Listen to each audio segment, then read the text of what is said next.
This is John for the Everyday Fan Sports. This morning, I have the pleasure of being on the beat with Kenny Casanova, a man who's done pretty much everything in and out of the wrestling ring. How are you, sir? Good. Thank you for having me on the show, John. I appreciate it. Well, I'm glad I dive into wrestling talk and book talk. First, let's start off with a little wrestling, though. You had an interesting start to your career. Could you kind of give us a brief run of how it got started? Oh, geez. I mean, it can go way back if you want. In 1988, I had a first show that I helped sell tickets for and set up the ring a little bit for. Captain Lou Albano was running an independent in the Binghamton, New York area, and it was to help benefit multiple sclerosis. It was Sergeant Slaughter versus Colonel De Beers. And I was told if I could help set up and all, I'm not going to get a $20 handshake today, but I would get a free seat to the show and get to eat chicken wings with the wrestlers after the match. And I was like, that's awesome. So I Yeah. I hung out with Captain Lou and we talked managing and stuff like that. And who knew, later 1993 or so, I started going to a training camp, a wrestling training camp in the Elmira, New York area, and started becoming a manager myself. So So pretty cool. you were a fan back then, but you didn't think about joining the actual Didn't profession? didn't know I could even, like, it didn't seem, back then it was very protected. It was only an elite handful out there doing it. They didn't just let anybody in. So around 88 and all, everything was larger than life.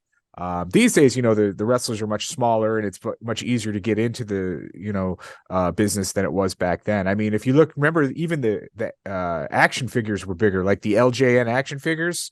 I Yes. think I think some of those are bigger than some of the wrestlers that are in the ring today. So, So, who are some of the big names that or more interesting names that you managed over the years?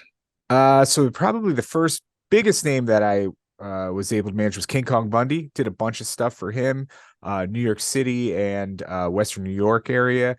Then thereafter, Nikolai Volkov, Iron Mike Sharp, were a couple of guys early on.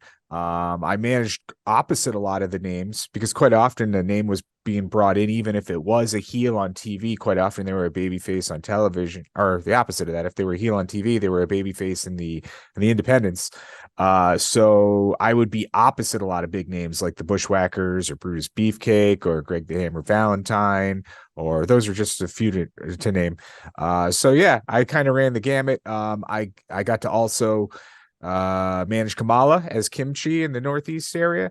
And he really liked my costume because I spent a little bit extra money on it, rather than just wearing some like tan shorts or something and run to the ring with a Rey Mysterio mask underneath, like maybe a dollar store hat or something like that. I looked the part, so he started recommended me to a few people, and I got to do that a lot too. So that was pretty neat. Now, did you study other managers, or I mean, I know about your career. You had a kind of a unique thing. You didn't. I couldn't pencil you in as another manager, but I assume you took little bits from others. Sure, absolutely. I liked the grossness of Captain Lou Albano. I also liked the loudness of like Jimmy Hart, you know. So I quite often say I was a little bit of both of those kind of guys. The idea behind Kenny Casanova was that it was a manager who thought he was a ladies' man, but really wasn't. So that's maybe a little bit like a Jim Cornette or something like that too, I think. So. And so when you were doing that, when you were managing the whatever names, it doesn't matter. When you were managing them, did you ever like sit back and kind of go like, "Wow, this is really cool. This is what I like. I'm actually doing this." Yeah, it's funny, and quite often you take for granted a little bit. Like I look back and think to myself, maybe I could have done better with this, could have done better with this, but not often do you get a chance to sit back and think, man, I did a lot of stuff that a lot of people never will be able to do. So from time to time I would get moments like that. Like recently when I just about to release Ken Patera's book here now, I had to deal with Ric Flair to get the forward. And I also had to, when I was doing Brutus Beefcake's book, talk to Wade Boggs on the phone and get his forward, and talk to the Insane Clown Posse to get information for Kamala's book, and just like crazy stuff like that. You get a moment where you step back and go, "Oh, geez, this isn't my norm. I don't really hang out with Billy Corgan backstage at Hall of Fame WWE a few years ago when Brutus Beefcake was inducted. He was there, and I'm thinking, oh geez. So those are the kind of moments that kind of strike me. Maybe because at an early age, in high school, I was thrown right into a backstage party with the wrestlers. And then a few years later, I was, kind of running around doing a lot of independent stuff with a lot of them, that it more so comes from the more removed top name pro wrestlers or outside of the field, I think so much. That would shock me. It's funny you mentioned Billy Corgan. I had the pleasure of working with him. Oh God, now it's probably about 8 to 10 years ago. Wow, He that's ran, great. he ran the company in Chicago, and Oh, nice. I was doing interviews and all that sort of stuff like that for him. Cool. It's got an interesting wrestling mind. Yeah. Past, present, whatever. Is there any one wrestler that you think really could have used a Kenny Casanova as a manager?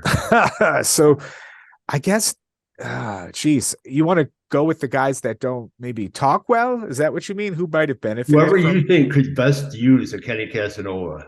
Who might I have liked to manage? I think. Geez, maybe like Honky Tonk Man on TV might have been funny. Uh, uh, who else might have been good? Let me move it up to more current times. Aaron Stevens might have been really Sure. cool. He was around. In fact, I saw his debut matches for a guy named Mike Sparta, who used to run in Massachusetts, WWA. He was there. He was still a little, I don't want to say he was a little green. He had never worked yet. He was fresh out of training, and he had maybe had a match or two under his belt tops, and you could see he's a little bit nervous. And Mike Sparta would tell me, he's like, Kenny, go and mess with him, lighten him up a little bit. And we had Bruce Pritchard backstage, who was doing a little bit of talent scouting for WWE at the time. They sent names over there from time to time. So it was a bit of a developmental, although it wasn't really called that. They sent Eddie Guerrero there when he had been let go from the company to do some indie work. And that was one of the places they told him to go.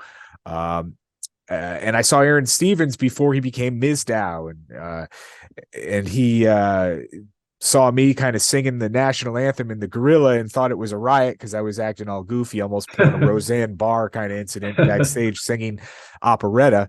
And he started singing along with me, and Oh, wow. sooner or later, we would see him on TV doing similar crazy antics like that too. So I'm not taking credit for it, but I think managing him would have been really fun because he was super malleable at that point, and we saw him later go on to do some corny stuff that I kind of dug. So Well, you had a little piece of it, absolutely. there you go. Yeah. So you mentioned your book. Now I know you've written a few other books. How did you get started into the book writing? So to back up a second, the manager gimmick that I did was sort of like a lounge singer to some degree. What happened was we found some days after a wrestling show, I would go to the bar, we would sing karaoke, they would laugh. I did a lot of kind of impersonations. I would maybe sing like let me think of one. I would sing like Summer Lovin' as Kermit and Miss Piggy at the same time. Just crazy crap like that, right? So eventually that morphed into me singing karaoke to ringside with some of the wrestlers. And that morphed into me becoming a DJ because people would say, hey, can you come and DJ my event?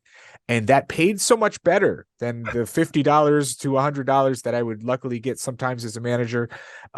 So it started to pull me away from the business, and the karaoke spots morphed into school proms and eventually wedding DJs. And then wedding DJs, I'm making like $1,000, $1,500 a night. So it's even further pulling me away from business. Now I like the wrestling probably better because I could perform. But when people are asking me to come do the DJ work because I became pretty good at it, it was hard to walk away from the ATM machine spitting 20s. Oh, sure. So, Yeah. right. So then I'm like, well, how can I stay in the wrestling business and not work on a Saturday? It was a tough thing to do, but I started doing some things behind the scenes. I still did some shows here and there, but I started writing. And the opening happened when I saw that Kamala had unfortunately lost both legs to diabetes. And I said, hey, man, you know what we could do? Maybe we could help you because WWE's not throwing any money in the mix here. Maybe we could just take your story and use it to help you offset medical costs. And he said, Kenny, that sounds like a good idea. Might like might like to have you give a call to my financial advisor first. And I'm like, oh, geez, I didn't know Kamala had a financial advisor. So he gives me a phone number and I give a call. And there is Coco Beware on the other line. Oh Turns man. out Coco Beware, High Energy, was his good friend down in the area, lived right close to him, was taking good care of him. And he said, Kenny, I want you to think about him because he's been screwed over by a lot of shady promoters in the past. But if you're doing a book for him and you want it to be a fundraiser, make it a fundraiser and take good care of him if you could. And I give him my blessing. And I said, thanks, man. And then I went from writing a little bit of a sci-fi novel that I'd been working on to full force into a Kickstarter. Kickstarter got picked up for plugs by both Roddy Piper and also Steve Austin's podcast. It jumped to like almost 20,000 for support. And then after another one was made, another was a GoFundMe that made like 30 grand, and we really started to help him out. So therefore, after that, I morphed into a writer, and other wrestlers came around. Danny Davis, who was doing a lot for that guy Mike Sparta that I did some shows for, wrote him a book, did Brutus Beefcake. After that, I did Vader and Sabu at the same time. I did Tito's book. I got Ken Patera's coming out now. Just finished ODB's book, came out at the beginning of the year. Just Incredible's book. Working on Earl Hebner's right now, and Greg the Hammer Valentine as we're speaking. So tell us the latest one you have coming out is Ken Patera. Sure. Interesting guy. I mean, Yeah. interesting career. Tell us a little bit about that book. What could we expect from that book? Obviously, without giving away spoilers. Sure. Well, so what had happened was I had Vader and Sabu at the same time I was working on when Ken Patera came into the mix, and I turned it over to another guy who wanted to kind of cut his chops at getting a book out there and do some writing. He was a podcaster, but it took him a while because it's not, unfortunately, again, like I said before, it's easy to sometimes take for granted for what you can do. I just assumed that he was going to be able to crank it out like I could, but it took him a lot longer. It took him a good 4 years, and he really only got about 150 pages done. And it was a much more summary of events than I thought it should have been. I wanted it to be more, appealing to five senses and all, and to have some good dialogue and really make you feel the moment more than just read like a Cliff Notes version. So, Yeah. I had to take back the project from him, but still wanted to use it, what he did. So I had to kind of re-edit all of his work into my own. I added 350 pages, Oh, and now it's a good solid thick autobiography like some of the wrestling fans would want, I think. It goes over his whole career. It really spans to all of his athletic endeavors as well as pro wrestling. So it's probably half Olympics with track and field and weightlifting and half wrestling. And he does go over his problems with the law. Everybody asks about the boulder thrown at the window at McDonald's, but we get into the mind a little bit of Ken Patera. It's called Ken Patera Weight of the World, which was a neat twist that the original writer George Luce came up with, in that he noticed that Ken Patera was pressured to do a lot of things and pressured to succeed in a lot of cases where he wasn't sure if he could overcome some of the obstacles to make things happen. So, as maybe you are familiar with, they always say that Bill Watts, Mid-South guy, he used to say, if you get in a fight in a bar and you lose, we will fire you. So therefore, when there were issues, when cops are fighting Ken Patera, he's thinking, I need to look good in a fight or I could lose my job. That's kind of how he was brought into wrestling. So same thing with the weightlifting. He got all kinds of obstacles he had to overcome as far as injuries and different things, and but showed uh, a good outing in the Olympics, the Pan American Games, and nationals, winning all kinds of medals and stuff like that by just slowly adding just a little bit on to goals. Like, so if I can lift 100 pounds, next time I'll try 105, 110, 120. And I think that's another good message too in the book that fans might like. And So. did he touch upon, after he had his troubles and he came back to the WWE or WWF at the time, and they kind of made it into a bit of the storyline? Mhm. Yeah, he goes over some of that. And I think what some people will learn, not to give too much about the book away, is that Vince had paid legal bills for him while he was in jail, which was both good and bad. And Vince also paid threw money at the family and did other things that maybe ended up creating a bigger bill that Ken Patera had to pay when he got out. So Sure. essentially, there's a period of time that he's working at WWE almost for free, where it was costing him money to work for Vince. So that's why there was a bit of an out in the end for him there. No, I can't wait for the book because Ken Patera, a lot of the old time wrestlers are out there now all over the place. And Ken Patera is a guy, at least for me, I haven't kind of keeping a low profile. I haven't seen a lot from him. Sure. And there's not a whole lot out there. So I'm really excited. And like you just said, it was over 400 pages. I can't wait to dive into that. That sounds Yeah, it's fantastic. gonna be cool. So, like you said, he for a long time he kind of went into what seemed like hiding. It really wasn't hiding. He just took on other jobs and started working. Like right when he left wrestling, he actually finally opened his own gym and had supplement sales with that. And had a limo service, and there was a period of time where WWE didn't even know where he was. Wow. And he had resurfaced at some little reunion convention that didn't happen as frequently as they do now. Like there's a convention everywhere these Yeah, days, yeah. right? But I think back in 2000 and I want to say 2004, I took a picture with him, and I think it was maybe with a Polaroid camera or before we had a camera Selfies. with us every day. So I put my picture up on my website, kennycasanova.com, of me and Ken Patera. Look, it's Ken and Kenny. And WWE contacted me and said, we haven't seen this guy in forever. Can we use your picture on our site? So when you would go to the Ken Patera memorial, I don't want to say memorial, bio Alumni. page. Yeah, alumni page, I guess, on WWE, there was a picture of me and him together there for a long Oh, time. So that that's was kind cool. of neat. And then fast forward 20 years and I'm putting his book out. I didn't think I was going to be the guy, writing the book for him, but that's how it turned out. So Again, it just life works out in funny, cool ways. yeah. Yeah. So, any other books in the future that you're planning on? Yeah, like I said, I think the Earl Hebner book is going to be called The Official Story. I think that's it. So it has a little bit of a, Cool. the official story, the story of Like the it. official, something like that. And Greg DeHammer, we started working on his book a little before COVID, and like things happened in COVID, it kind of went away for a bit. And I think it's back now. We just did Tito Santana book tour, New York area, some different appearances, and we had Greg DeHammer there. So it was both of them sitting in a panel where they were taking questions from the audience as well as telling some cool road stories and stuff like that. And I was able to actually interview both of them at one point, and I got to go and eat at Friendly's with Greg DeHammer Valentine, and he asked me to write his book again. So that was Awesome. pretty cool.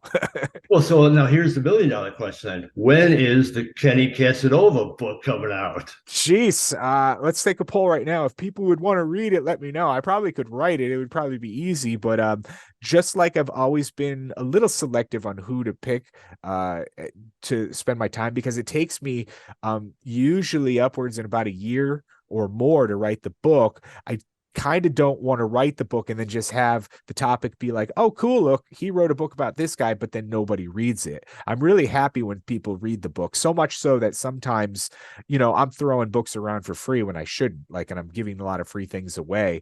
I don't know if you know George Shire, but he wrote me the other day He's a wrestling historian, and he said something about, I kind of think it sucks when wrestlers charge for autographs. And I kind of agree. I wish they could all give them away, but a lot of it is part of their, second life, their Yeah. plan B away from wrestling these days are these conventions, and their life lives on, with autographs and pictures and things like that. But I told him that by me selling an autographed book, they get a little bit extra money. And we're also taken away from like the agent or the guy that has nothing to do with writing the book that will then get a book and then sign it and make money off of it at one of these conventions. So we do these little pre-order contests with my company that when you pre-order with me, you get a pretty good chance at winning something extra. So if somebody finds it in their heart to order something and not receive it for a month or two, when they finally do get it, they've entered their name in a contest, and different people have won some pretty cool things like Bruce Beefcake cutting shears, ODB shirt, 8x10s, masks of Just Incredible as Aldo Montoya, all kinds of cool stuff we end up throwing in the mix. We did with Tito Santana. He actually called people up and thanked them on the phone Wow. and talked to Wow. them. So gave them like a personal greeting, like a cameo, but where they could interact. So we've done some pretty neat things. So when it comes to saying, are you in this in for the money? I mean, yeah, sometimes with that, but more I like to stay and keep my name relevant with the wrestling, and at the same time give the fans back something, because I'm a bit of a collector myself, and know it means something to somebody when they feel that they got something of value or they got something special. So No, that's refreshing to hear, yeah. in today's society. But I tell you, if and when there is the Kenny Casanova story, I guarantee you at least one sale. You think? All right. All right. That's me. I guarantee it. You know what? I guess I could say as a goal for me, Ken Patera putting little things up there, more and more bigger name books or whatever. Maybe I could build myself up to a point where I would find an excuse to actually have to write my own book, You and got a great think story, that it man. would do well. You, So you've done so I many appreciate interesting it. things, Yeah. But before I let you go, and really, I appreciate your time. I followed your Sure. No work for problem. years. Oh, Big thank you. fan.